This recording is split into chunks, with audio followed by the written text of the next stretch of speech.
Hey, Mike. Well, we've got something exciting. We've got a sponsor. Logos is graciously sponsoring us this month, and we'd like to let our listeners know that now is the time to get Logos if you have not done so far. And I mean, it is the best Bible software in the world. Yeah, it is. I have to agree. I mean, a lot of listeners will know I worked there for 14 years up there in the Pacific Northwest. I haven't been there for a few years now, but I continue to use the product. It is hands down the best Bible software that you can get. And, with that, if you go up to the website, it's going to look really expensive because some of the packages are expensive because of all the value, all the books that you get in it. But you can get started now for just $49, which is unbelievable. There was nothing like that when I was there. Yeah, I mean, you've got so much to choose from. Over 200,000 digital books. You've got, audio books. You've got videos. You got seminary level courses, commentaries. Mm-hmm. You can get it on your phone, tablet, computer. It's an awesome piece of software. The neat thing about it is, like, if I'm working on my laptop and I'm doing something in Logos and my attention gets diverted or I have to go do something else, when I close that, if I opened it later on my iPad, it would be at the very same place. Like all the changes, all the books on my desktop would be right there for me. So it is cross-platform. Doesn't matter if you run just PC or Mac. Doesn't matter. They have versions for both. And the Mac edition is a true Mac edition. I was there when they created that. Again, just hands down, there's nothing like it. I use it literally every day, and I have a truckload of resources. People ask, do you have any information on the Book of Romans? It's like, yeah, I could drive a semi truck to your house with all the books and notes and articles and videos and courses, but people don't realize that all this information is accessible. It's out there, but Logos is your gateway to it. Yeah, and if you want to dig into the original language, you can, even without knowing Greek and Hebrew, and Logos will even help you pronounce the words.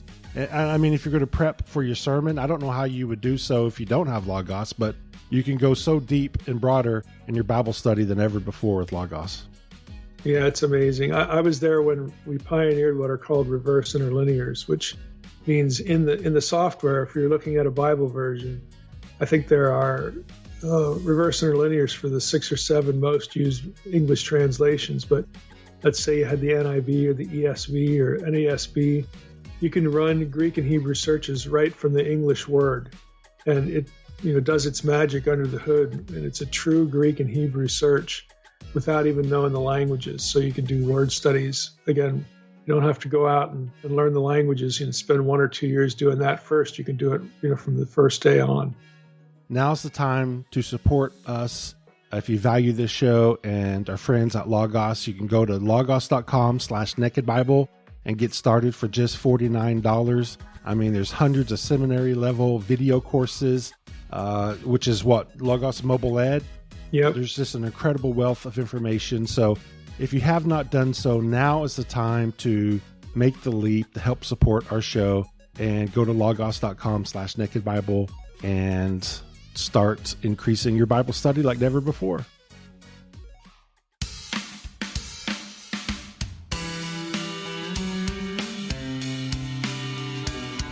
You're listening to the Naked Bible Podcast. To support this podcast, go to nakedbiblepodcast.com and click on the support link in the upper right-hand corner. If you're new to the podcast and Dr. Heiser's approach to the Bible, click on New Start Here at nakedbiblepodcast.com.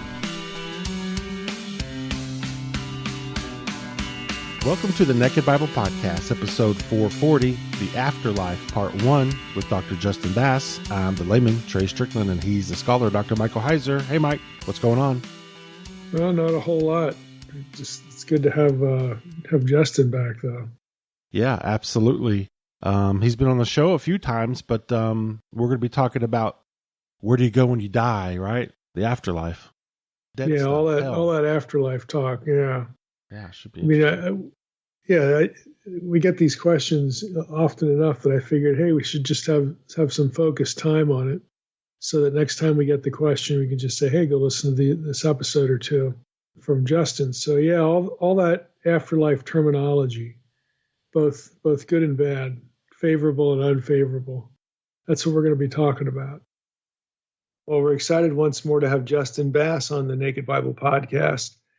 And Justin, I want to, even though you've been on before, I want you to introduce yourself to our audience. We always get new listeners, so we're just going to start with the basics. Who is Justin Bass? Where you been?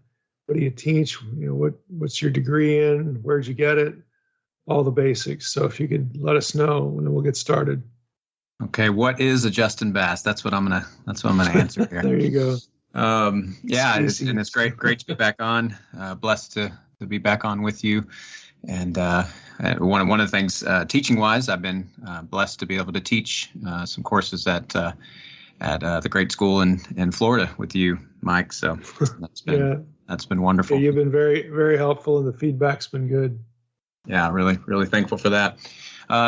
Just I guess a bit about my history. The Lord opened my eyes in college. I was at Southern Methodist University, SMU. It was despite that school, had nothing to do with that school because it was a godless campus. So I think still is, but came to Christ there and jumped into Dallas Theological Seminary right after that. I'd planned to go to law school, go to business school. I had no plans of any type of religious education, and everything changed after coming to know the Lord, and just God gave me a hunger for studying His Word, for theology, for apologetics, for evangelism. And so I got a THM at DTS, went straight through, did a PhD in New Testament studies, planted a church soon after that, did that for 6 years. And while I was there, I was also teaching part-time at DTS, teaching Greek in the summers, had some great opportunities for apologetics, debates with atheists and some Muslims. And then about 5 years ago, the Lord called our family to move to the Middle East. And so I taught at a great school, probably the largest evangelical seminary in the Middle East, called Jordan Evangelical Theological Seminary, JETS for short, since it's such a full name. And so I was there for 3 years teaching there, and then came back just to promote my book that I came on the last time to talk to you about, The Bedrock of Christianity, and came back in 2020. And 2 days after I landed in the Dallas airport, they shut everything down because of COVID. Mm-hmm. So through about a 6-month process, the Lord made it clear that He was calling us to transition back here. So now I've been back for 2 years and been teaching part-time, whether at school in Florida or JETS, or a great school in India as well, and a Bible college here. I've been teaching part-time at a lot of different schools, and I'm working on my next book right now, talking about dreams and visions of Jesus, and how that's just a worldwide phenomenon all over the world. Just some amazing accounts and stories, and really using that as a further apologetic for the resurrection and for the fact that Jesus is Lord of the world. And so that's kind of brings me up to now. Yeah, you're busy. You got your hands full. Yeah, it's fun though. I'm blessed. I'm thankful. Yeah, it's a good kind of busy. Good work God's given me. Well, in view of your prior work that we referenced when we were going through the Book of Revelation, specifically on the underworld, I get emails all the time about, hey Mike, what's Sheol? What's the abyss? What about the lake of fire? What about Gehenna? You pick your way through your email, and I can answer these sorts of questions briefly, in email format. But I thought, I get this question enough. I get them too. I know it's such people are fast. It's like The Descent. That was my first book dissertation was on, and people are fascinated by these subjects. That's why I wrote about it. I'm fascinated by it as well, and I know you are. Yeah. And it's good. It's good you can do your dissertation on something you're actually interested in. This was great advice I got from Dan Wallace, Dr. Wallace. He told me early on. He said start early and pick something you like. No, it's very true. But I get the question enough. I thought we need to devote some episode time on the podcast to this. So contacted you, and that's what we're going to do. We're going to have really 2 interviews. This is part 1. This episode, on really afterlife terminology in the Bible, biblical afterlife terms. And so we want to jump in here. Naturally, the place to start is the Old Testament, but we're going to be going in both interviews because we're we're gonna land on specific terms, and they're going to be both have an Old Testament sort of heritage and New Testament use, Second Temple Judaism. So we're gonna jump around to all the chronological eras in both interviews, but we're going to start here with the logical place to begin, and that is Sheol in the Old Testament. So let's just jump in there with Sheol, and then we'll get into Hades a little bit before we hit probably the abyss and Tartarus yet in this episode. So for those of you who are into this topic, we've got Justin here for two episodes, and let's just start off again, like I said, with Sheol. So Justin, why don't you introduce this concept and this term to our audience? Yeah, I part of the thing that really fascinated me about Sheol as I was working through this on my dissertation, just the kind of universality of this is where everyone is going. That's where the dead go.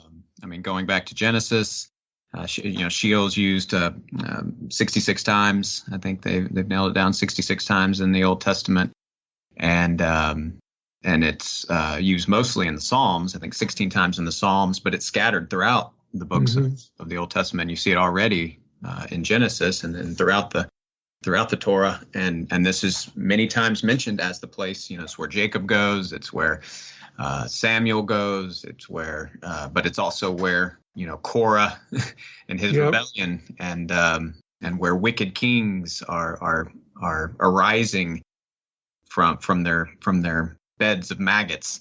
And so it's a fascinating place. We call it the underworld. I think that's the best English.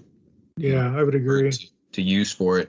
It's just the place, the underworld, and it very well may be that the ancient Israelites and even maybe some of the Christians, they thought of it as something somewhere in the depth of the ocean or in the depth of some part of the world physically. But I think, we all understand the idea of it as a different realm. It's deep you dig, you're not going to get to. Right. Everybody knows you'll wind up in China. You're not going to wind up in Sheol. Exactly. No, that's important, because these afterlife terms, they don't have literal latitude and longitude, right. in or around the earth, but they are non-terrestrial places. Again, just like we think of the afterlife in general, we still have this sense of vocabulary. We pass over, we pass on. We still use this kind of terminology. We go to, XYZ place after we die. And we all know intuitively. But again, you can't just, buy a road map or, your GPS isn't going to work here. That's right. Exactly. We all know this, but yet somehow when it comes to the Bible, we some people, I think, temporarily forget it. That, it doesn't work this way physically. It works this way. Conceptually or spiritually, that both the righteous and the unrighteous go to this place, the Sheol. So how would you describe it? What is it? And on that point, I know you love to use the upside down world imagery, and I don't know if you caught up with the latest of Stranger Things, but we have. My wife and I are watching it. We haven't finished the latest last season, but it's great. But I think it's a great image because I think it captures the idea also, not only that it's not somewhere we can dig down deep into the earth and find, it's also not something that if we go deep into the, what the new Webster telescope or Webb telescope has shown, deep in the recesses of the universe, if we keep going somewhere deep in the universe, we're not going to find it either. I like the upside down world imagery because it's right here. Like it's heaven and earth and Sheol, this kind of three-part, universe. They're interacting and yet they're distinct. They're distinct and yet they are interacting. And that's kind of the whole idea of Revelation 21 and 22 is that's when everything, the veil will be opened and heaven and earth will be united in the new heavens and the new earth. And so, but yeah, you said the question you asked, what is it? I think the best way to say it is, Hades, the word that's used to translate Sheol throughout the Greek translation of the Old Testament, literally means Ades, it's like they got that ha in front of it. That's where we get Hades. Mm-hmm. But the alpha at the front is like theos, without God. And so Ades, this word that goes back to Homer, he's using it as a way to describe the unseen world, the invisible world. And they even talks about the helmet of Hades, personified Hades is a helmet that you wear that makes you invisible. And so it's an invisible realm. It's a realm that souls go. It's a realm that the spiritual beings, angels, other beings that God created also go. So it's a place that I think just it's a catch-all word that captures this realm that is not earth, that is not the heavens, and it's a place that at least before Christ, that is one of my main arguments, is that this is a place where both the righteous and the dead go. And I think it's interesting. We do have a few exceptions. Enoch and Elijah, I think, can be seen as some fascinating exceptions, and maybe Moses as well. Yeah. I mean, again, just this is why the difficulty of navigating the terminology is why I typically just use terms like, this is where the afterlife dead go. That's the realm of the dead or something like that. Yeah. Because it is portrayed as this alternate reality that you can't actually, go to and visit and so on and so forth with our physical tools. So we need to just sort of get that out of the way right up front. Now, like everything else in the Old Testament, it seems this is going to have some ancient Near Eastern backdrop to it. Can you comment a little bit on that? Yeah, I it seems that when it comes to the unseen world, like you said, the afterlife of the dead, you have this, strikingly similar picture of what that life is like. The Rephaim, the shades, the cadaverous existence. Yes. Yeah, the shadowy, gloomy. Doesn't look very fun. Achilles isn't very happy in Hades. It's not pictured as it's just pictured as a shadowy, gloomy existence. And it just seems across the board. This seems to be, at least from the ancient Near East and even Egypt, this seems to be the way that they're picturing the afterlife. And I always wonder, I don't know what you think about this, but I'm interested, especially, in light of some of the things I'm doing with my book, like near-death experiences, NDEs. And, there's a great story in Plato's Republic where they have the myth of Ur, and Ur was this soldier who was thought to be killed, or really was killed, but thought to stay dead. And he was found among all these soldiers, and he came back to life. He was dead they at least thought he was dead for a while. And then he came back to life, and he was able to describe what the afterlife was like. And of course it was, the imagery was similar to the picture we're talking about of whether Sheol or Hades. And I wonder if that's how maybe, some of these peoples actually got an image of the afterlife, an accurate portrayal of the afterlife that the Bible put its stamp of approval on, is because maybe some of them had some type of NDE experience, but not sure on that. But you do see this agreement across the board of what it's going to look like in the afterlife. I think you get fuller revelation as you move forward that there is this, as I argued, a very positive experience as well in the afterlife for the righteous, but that's not fully expected and not fully known, I think, in the early stages. Yeah, I mean, it's overwhelmingly negative. Sometimes with Egypt, you get some exceptions, but and that's just for the pharaohs, because they're going back to be with the gods and right. all the Egyptian religion. But even for them, it can still be a fearful thing. They have to successfully navigate, Apophis and some of these other threats. It's not like it's not easy. That's right. Even for them, so it's overwhelmingly negative. And the old, both the righteous, you brought up examples in Genesis with Jacob, when he hears about, his son, or what he thinks happened to Joseph, and he says, "Oh no, I'm going to go down to Sheol to my son mourning in Genesis 37-35, and you get it in Genesis 42 and 44. He just assumed that Joseph is in the realm of the dead because of what his brothers had concocted and told him.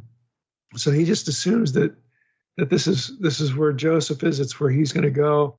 And for all the biblical portrayal, these are positive characters. I mean, Jacob is he's got some shady episodes in his life. We know that.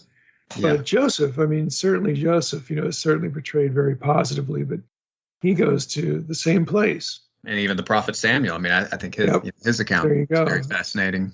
Yeah, 1 Samuel 28 there. Yeah. The way he describes it, he's saying, why are you disturbing me?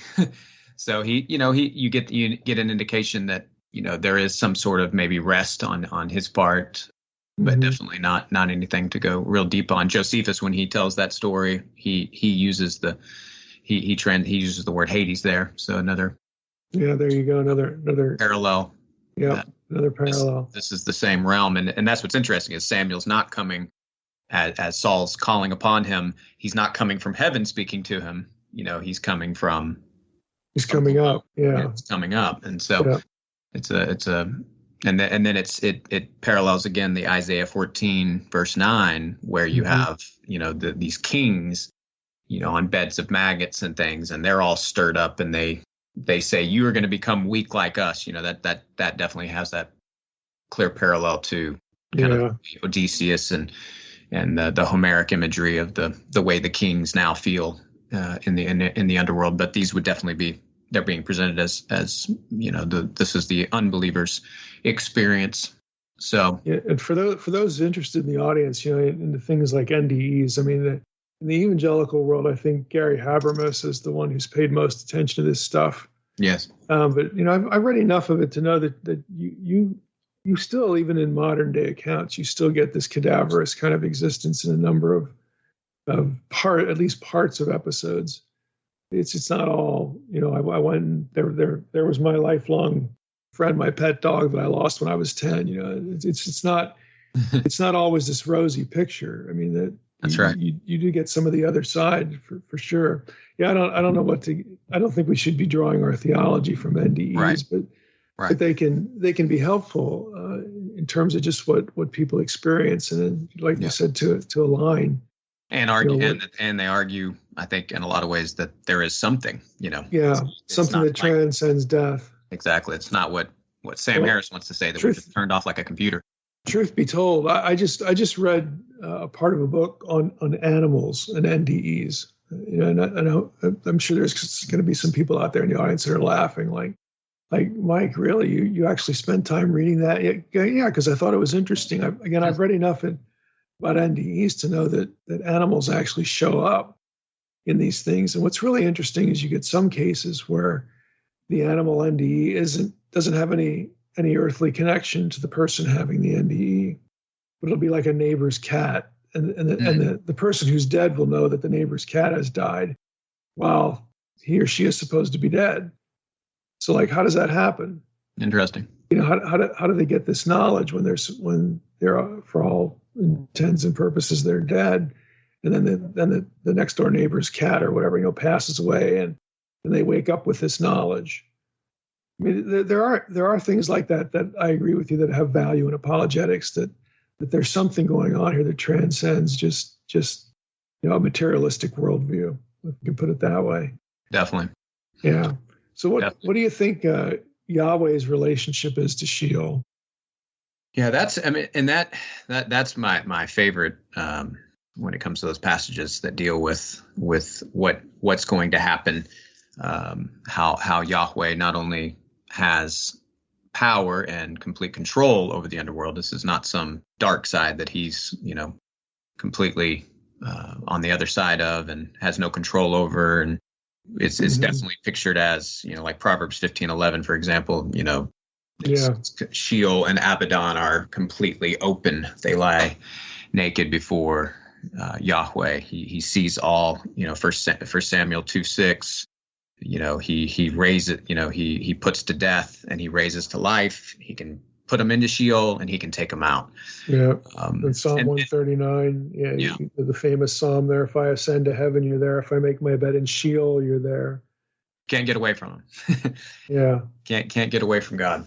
And I think this goes to the expectation too, because you do have this, and especially even as early, with the patriarchs, what's Jacob's expectation of this afterlife? He has hope in Yahweh, but he clearly has this understanding of a gloomy existence in this realm called Sheol, and he's anticipating that he's going to go there. And we believe he did go there, but did he get a surprise? Was it a little bit better than did he thought? Did he have to stay? and ultimately, did he have to stay? And did he have this knowledge and hope of one day being rescued out? And that is the kind of idea I think you get, like in Psalm 73 and the end of Psalm 22, and then of course the big resurrection passages like Isaiah 26 and Daniel 12. That ultimately, Yahweh is going to take me to be. He's going to take me out of here. Ultimately, he's going to rescue me. I think that's you get this anticipation and this hope of that happening, and even people who didn't know that, I think, would have learned that in the afterlife and also been pleasantly surprised. I think Kohelet, Solomon, probably was happy to see that it wasn't as bad as maybe he thought the underworld would be like. But yeah, and then I like the parallels with Sheol and Mot. Death and Sheol are lockstep. They're together in a lot of ways, and you have that imagery of Sheol as this huge enlarged throat swallowing up humanity, swallowing up things. Humanity gets swallowed up by death. Yeah. But then in Isaiah, that's in Isaiah 5, and then in Isaiah 25, it says that Yahweh will swallow up death, swallow up Mot. And so I just love that. Yahweh is actually the great swallower. It's a nice word play there. Yeah. I mean, it's a beautiful picture. And then Hosea 13 would be another, the one that Paul quotes, of course, in 1 Corinthians 15, but it doesn't seem like Paul uses Hades there, which is interesting. He in Hosea 13, it does say Sheol there. And so you have this idea that ultimately Sheol and Hades will be conquered. They will be. It's very clear, they will Hosea die. 13. I shall ransom them from the power of Sheol. I shall redeem them from death. Death, where are your plagues? Oh, Sheol, where is your sting? And again, this is language we associate with Paul, like you said, but right there it is out of Hosea. I agree with you. I take a bit more of a positive view of the Old Testament afterlife than I know some even evangelical Old Testament scholars do. I'm not sure why that is. There just seems to be a more universal negativity here, but I think some of these passages are pretty clear that there was an Old Testament hope, an afterlife hope of being delivered from Sheol. That's the picture. That's the picture I see. They had a hope, if not as Gandalf would say, a fool's hope, but they had a hope. Some of them might have thought of it as a fool's hope, but they did have this strong hope, and I don't see how they couldn't have, with especially when they saw the power of Yahweh and his experience, the experience with him in their lives. So. You already mentioned the Greek background with Septuagint, and how the Septuagint is going to render this as Hades or Hades. What about speaking more broadly, just branch out into intertestamental literature, the Second Temple material? I know you've already mentioned Josephus, but can we talk a little bit about that? Like, is one obvious question is Sheol or Hades hell? How much of our sort of church concept of this is accurate or overlays, aligns with what we see in text, especially as we're creeping into the New Testament period? Yeah, this is one of probably the greatest misunderstandings of Hades, that Hades is hell, and many English translations of the Bible perpetuate this misunderstanding, because they'll translate Hades, and even as we'll talk about Tartarus, they'll translate that in 2 Peter 2:4. They'll translate that as hell. Really misleading to put those as hell, because I think theologically, we want to think of. I think the Old Testament and New Testament is consistent that that what we think of as hell is a future punishment that is still really unoccupied. It's somewhere. It's something that will be filled by devils and or demons, Satan and unbelievers, but after the final judgment. So the place of punishment, there is still a place of temporary punishment, and that would be within what we're talking about as Sheol or in the Greek Hades. And I think that works out. Even we already see that kind of development, and I think it's because of this kind of tension already there in the Hebrew scriptures. The intertestamental authors like Josephus, First Enoch 22 is a key chapter. I encourage those listening to just go and read that chapter. It's fascinating because he's really you're seeing this picture of the underworld that is pictured with the righteous separated from the wicked, and they have two different very different experiences. Very much likening to the probably what we'll talk about later, the parable of the rich man and Lazarus that Jesus tells. So I think Jesus isn't being really original there. He's bringing in this understanding of the afterlife that goes back to the Old Testament. But that's might as well jump into that. You want to jump into Luke 16? Go ahead. Yeah, Luke 16, 19 through. Do you think it matters if it's a parable or not? Yeah, what I like to say is, one thing that's fascinating is it's the only parable of Jesus that names someone. So that's I always find that interesting. But I always say, because people like to say, oh, well, it's a parable, so you can't build your theology off the parable, which is true. But to me, it's similar to the parable of the Good Samaritan. If there's not that path to Jericho, right? It doesn't matter as much whether that actually happened, but the path to Jericho has to really exist for the story to make sense. Yeah. So in the same way, this geography of the underworld needs to be true for this parable to make sense, is what I would say. So was there actually a person named Lazarus, and did he actually have this conversation with Abraham? I'm open to arguments on both sides. I think it actually did happen. I'm on that side, but that's not necessary. But I think the cosmic geography for Jesus's point to be made, the situation in the afterlife, because Jesus is pretty much threatening, again, not hell, but a serious punishment, and really actually hell, but a future hell, but a temporary place of punishment is where they're going to go immediately for these Pharisees that he's talking to in the context of Luke 16, those who are greedy and worshiping money rather than God. If their whole life and love is of money and not of God, then they are going to, like this rich man, they're going to end up in this place. And so if that place doesn't exist, if it's not like that, then it just doesn't make sense to me. I think the threat becomes, kind of meaningless. And so I take it as an actual story, an actual, reality that Jesus is kind of pulling back the curtain and showing us what happened in this instance. But again, I think the cosmic geography of the unseen world is I think that needs to be accurate, and it goes back to seeds in the Old Testament, and then places like First Enoch 22. Josephus says this is actually what the Pharisees believed. He actually specifically says, the Pharisees believed that there were punishments and rewards for the righteous and the wicked in Hades. Yeah, again, because it's just a general afterlife location. Yeah, that's right.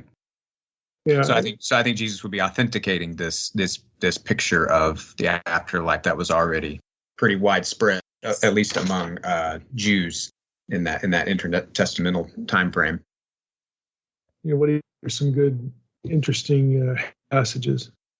So, Hades is used 10 times in the New Testament.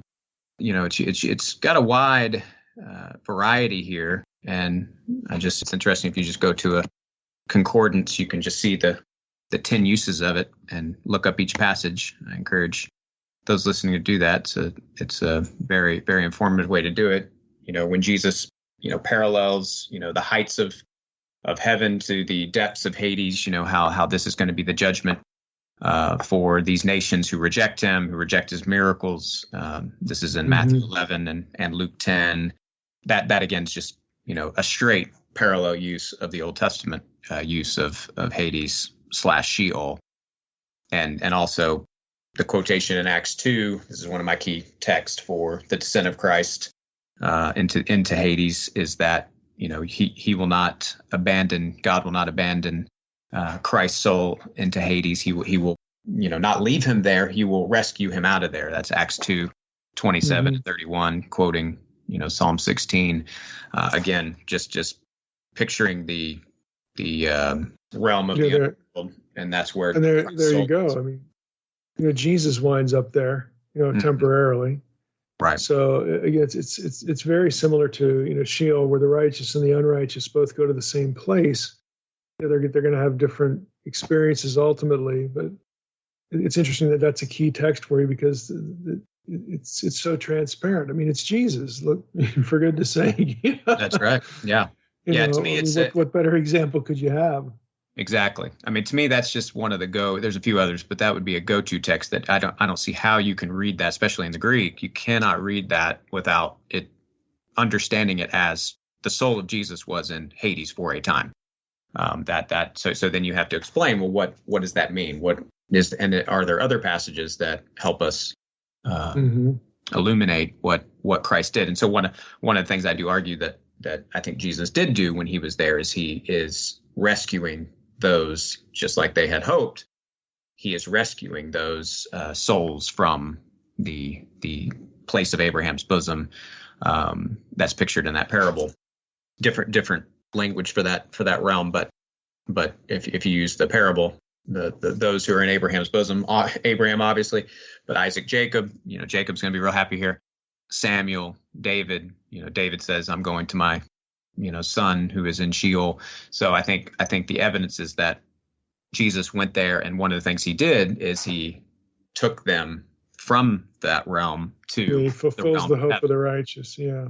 Yes. He is Yahweh in the flesh, in the resurrected flesh, actually rescuing them, just like he said. And one day he'll, when we talk about kind of the beginning and the end of Hades / Sheol, is this idea of, one day he will call all the dead from that realm. And that's Revelation 20 for the judgment. And so even the wicked will be called from that realm in their to be united to their resurrected bodies. And then they will be righteously judged by Christ. And then they will be cast into the lake of fire if their names are not written in the book of life. That's kind of the picture we get with Revelation 20, but it's so powerful because it's again, Jesus, who is Yahweh in the flesh, now doing this with the entire. I think this would be the fulfillment of Isaiah 25, swallowing up those realms. The realms will ultimately be not needed. They will be completely done away with. And that's why they're pictured as personified, being thrown themselves onto the true hell, which Revelation pictures as the lake of fire. What do you think about the personification of Hades in Revelation 1:18? I mean, this is kind of your sweet spot with your earlier book. Can you talk about that a little bit? Yeah, I do. I do the kind of just a background of that, because you have, again, death and Hades together, Mot and Sheol, and you see them together a lot in the Old Testament. You see them a lot together in the intertestamental literature, and most of the time they are definitely. Death is a state of existence, and Hades or Sheol is a realm. It's like a house, it's pictured as like a fortified castle with gates, but they're also personified. And so I think, again, they're not actually specific beings. I think they are personified to make a point. Yeah. The Jews and the Christians are using the imagery that is common to their Greco-Roman audience of Hades, is a god as personified. And so it's a way of, giving Jesus kind of, these powers to conquer. But there is a reality even behind those powers. And of course, that reality would be the satanic forces that ultimately so the Christus Victor idea of what Jesus did at the cross, and even after the cross, that triumph that continued into the underworld. And so that's what I'm arguing in Revelation 1:18, that when he talks about the keys, he's wresting the keys from these powers, which depending on who was reading it, whether an Egyptian, whether a Greek, whether a Roman, whether a Jew, they would have all had different imagery in their minds of the powers in the underworld that Jesus would have had to conquer. And the point is he conquered them all. whatever you can imagine as the power there, he conquered them. And now he has control. Jesus is Lord. Yeah, he has the keys, The dead and the living.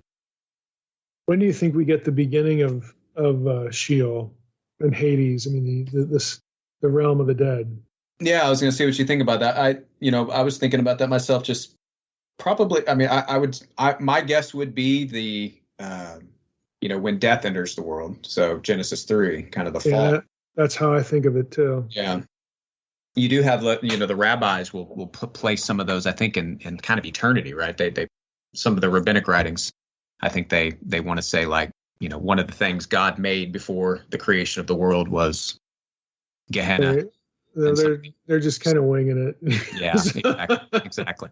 And when we talk about Gehenna, we'll talk about the errors of the rabbis. That's the fascinating thing, is how the rabbis, because they're so separate. This is what frustrates me so many times when scholars try to parallel what the rabbis are saying, post Bar Kokhba to it's so late. The Jews of the first century. And they're just, it's almost like they're from completely different worlds. The first century Jews are very different in their thinking than the rabbis of the second, third centuries. Yeah, I would agree. So what you mentioned Tartarus. So how is Sheol, Hades different or similar to the abyss and Tartarus? I mean, what are these just terms for the same place? Do we get sort of neighborhoods in the afterlife? Or is one a subset of another? I mean, how do you approach this? Yeah, what I see is, I think the seeds are there in the Old Testament. So abyss would be the Greek word that's used to translate to home, and some of those other terms for like the deep or the ocean. Abyss, obviously, just again, that alpha in the front means without bottom, bottomless, which, give credence to them who came up with this, because using it for the ocean, that's kind of cool, because even today with all our technology, we still haven't, how much of the ocean have we actually discovered? There's still so much of the depths of the ocean we haven't even been to. So it really is like the abyss, even to us in the 21st century. So I was thinking about that, but I think what they're doing is they're describing the locale now specifically of where these disobedient angels went, and we're in agreement on the interpretation of Genesis 6, and this is where they're under house arrest. So. Yeah, and it's pictured, and what's really interesting is pictured as like, so in one sense you could say the abyss is a part of Sheol, but at the bottom, or you could say it's its own realm below Sheol. you could I think the language allows for both, but the idea is it's the depth, it's the very, very bottom of this, again, the cosmic geography of this realm, and who's housed here is not human souls. This is the place for the disobedient spirit. So this is a place of the proverbial special place, who fell, or as you like to say, Elohim, certain Elohim who rebelled and fell.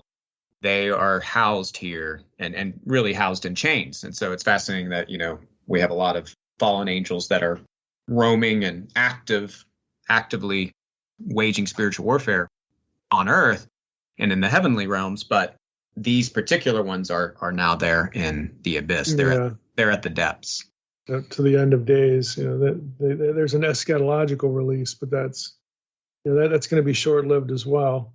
Yeah, exactly. So they'll also be released. We get the picture of them being released. And again, it's being pictured as a place that needs a key. So you have a certain, presumably good angel coming down and has a key to the abyss.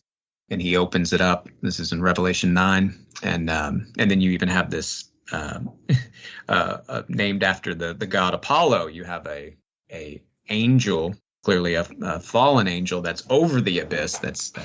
That's kind of a leader of the demons below, and then he comes out, and this is to do their worst, to unleash hell on earth in a way for the tribulation. But that's in Revelation 9. But the word abyss in the in the New Testament, it's used 9 times. It's used 9 times in the New Testament, and all of them are specific. All of them except one are specifically talking about the realm of demonic spirits or fallen angels. The place where it's kind of parallel to Sheol is Romans 10. So again, it's another descent passage, and Paul's kind of putting the contrast of the highest of heavens to the depths of the underworld. So he uses the abyss there. But other than that, you have most of the uses in Revelation where demons are dwelling. But there's a passage in Luke 8 that's really interesting, and you don't find it in the parallel synoptics. And it's when the demons are begging Jesus the legion of demons are begging Jesus to let them go into the pigs. But at one point they say, are you going to send us into the abyssos? That uses that word.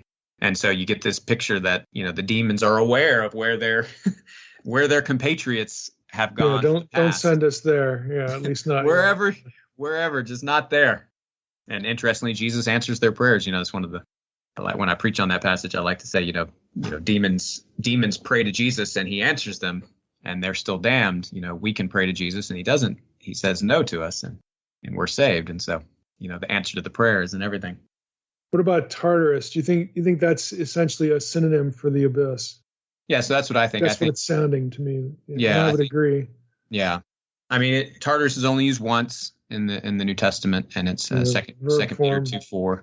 And so my view on this is, Tartarus is the same as the abyss. It's just Peter is, again, speaking to a Greco-Roman audience primarily in 2 Peter, I would say, he's using the imagery that they would, most understand. And of course, Tartarus is again in their cosmic geography of Hades in the Greek world was the place below Hades that housed the Titans who had rebelled against Zeus. And so I think I like to parallel. We could even say it's like us talking about the upside down world of Stranger Things, because people are familiar with that term, so that it helps them understand the picture that the Bible's presenting of the unseen realms of the underworld or of heaven.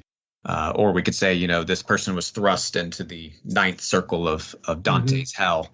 That would be kind of what I think Peter's doing. He's using a term that is familiar to his audience to describe what the biblical text is teaching. Yeah, and even to use that current contemporary parallel, the upside down, even in this latest season, it's very clear that the creators of the show, they're different places in the upside down. I mean, some are more more awful than others, and you get the cadaverous existence. That's pretty obvious in so many scenes, but there it's more, if I could use the word, hellish. There are parts of it that are more evil, than even just the general existence. So you still get this neighborhood kind of feel, or there are these places within places, subsets and sets and so on and so forth. And like Isaiah, I think it's Isaiah. Isaiah. They do a decent job of that. Yeah, I agree. Isaiah 26 uses the word chambers, or yeah. Can't remember the Hebrew word there, but the English, I like that English translation. The chambers, there's different chambers of these realms. I was going to bring in the 1 Peter 3 passage. I just wanted to parallel there to the 1 Peter 3 and the Jude 6. I think, again, this is both talking about, because now they're referring directly to the Genesis 6 fallen spirits and where they dwell. And I think, and 1 Peter 3 specifically uses that word in the Greek, phulake, which is the word for prison, which interestingly is the same word used in Revelation for the prison of these spirits. So you have a lot of these parallels here. So I think that's the same as Tartarus, same as the abyss. This stuff is so clear. I just I'll ask an opinion question here. I mean, the you can trace the thought, the development of the thought, parallels, just all the commentary that you've been giving us here. I mean, there's not a whole lot here that's murky as far as who's where, and the whole Genesis 6 thing and 1 Peter 3, but yet it just seems to be it's very consistent. It's one of the few things in biblical studies that is consistent. That's true. I mean, it is amazing. I mean, you'd think that they would get some of this kind of mess up the details on some of this, but they don't. They're very consistent on these. They're very consistent, but yet there's this resistance within even evangelical circles of owning up to this. Why do you think that is? One of the things I talk about in the dissertation and then book, the Battle for the Keys, one of the things I found fascinating was it was really post-Reformation that beginning at the Reformation was the first time that Christians anywhere started doubting the descent. This idea that Jesus went into these realms. I remember this from your book. Yeah, go ahead. You should, please say something about that. Yeah. And it did seem like what was interesting is it was as if that they were, of course, rejecting a lot of things that I think were wrong in the Roman Catholic system at the time. But they seem to they're throwing the baby out with the bathwater and going so far as to deny things that I think are clearly scriptural like this. And yet what's interesting, though, is they kept heaven. They kept heaven. They kept Jesus at the right hand of God. They kept, all these ideas of angels and heaven. So they're allowing they're fine with an unseen realm and all these things on the kind of the good side in the heavenly realms. But for the underworld, they just kind of said, oh, no, Jesus just, he just went to the dead, or he just, he's just in the grave. Yeah. He just, there's nothing to that descent language. Let's just throw that out. And it just seems like, the vast majority of in the Protestant side, it just seems like they've kind of kept that kind of unwarranted skepticism about the realms of the underworld. And it started at the Reformation, so that kind of makes sense of the origin. But you just would think that more would question that once they got to the text and started to see how clear this really is. And some are pushing back on it. A guy, professor he's at Oklahoma Baptist University, Matthew Emerson. He wrote a book called "He Descended to the Dead," but he's arguing pretty much what I'm arguing about Christ's descent, and he uses my book a lot. And that in the Baptist world, that's gotten a lot of people more interested in the subject and changing their views on it. So I have seen some changing on this, and no, that's good. That needs to happen. Yeah, no, that's good. Wow. Well, this is a good place to wrap up this episode, and we'll transition into some of the other vocabulary the next time that we have a conversation about part 2. But I just want to thank you for your work. I think people in this audience are just going to be glad to know that, hey, there's somebody else out there besides Mike who takes this stuff serious. It helps. God raised up many more. Right. Yeah, it kind of helps. But just thanks for being on with us, and I'm looking forward to continuing the discussion. Yes, me too. This is great. All right, Mike, a great conversation about hell and Hades and Tartarus and all that. Can you wrap it up real quick, summarize it? Hades is not hell. There's compartments in Hades. Sheol is the lowest portion or chamber of Hades. I mean, can you give me a high summary view for me? I think by way of a sort of a cursory summary, you get this vocabulary for the afterlife in both Testaments, but especially the New, that isn't the quote unquote lake of fire hell as we think of it, because that is something that is sort of formed and created in the book of Revelation. So it's more eschatological. So that's the basic distinction that Justin is angling for. And I mean, not everybody goes that direction, but I think it has some advantages to certainly doing that. As far as compartments and neighborhoods and things like that, I mean, if we just think of the afterlife in general, there is a proverbial special place in hell, but one place in the afterlife for the sinning angels, the sons of Genesis 6, that would be the abyss.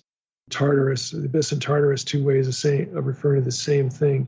So you do get these places within places, these, again, neighborhoods or subsets in the vocabulary, which is, again, it makes it interesting. But we have to remember it's not physical. Again, your GPS isn't going to work there. We don't have specific latitude and longitude. And I like the way Justin made the comment real briefly about Hades in Greek, Hades, and how in Greek that just means a place that is unknown. There's something for some words in Greek, when they begin with the letter alpha, like this, and it's actually Hades, but Hades, it has that specific letter. It's what's called a privative. it negates something. And in this case, the rest of the term means a place that can be known or seen. So it's like an invisible place. That's how we need to think about these sorts of terms in this kind of language. Sounds good. Great episode. Don't forget to visit our sponsors at logos.com/nakedbible. Support our show by going there and signing up for Logos. It's the Bible software we recommend. And we look forward to continuing the conversation with Dr. Justin Bass next week. And with that, I want to thank everybody for listening to the Naked Bible Podcast. God bless. Thanks for listening to the Naked Bible Podcast. To support this podcast, visit www.nakedbibleblog.com. To learn more about Dr. Heiser's other websites and blogs, go to www.drmsh.com.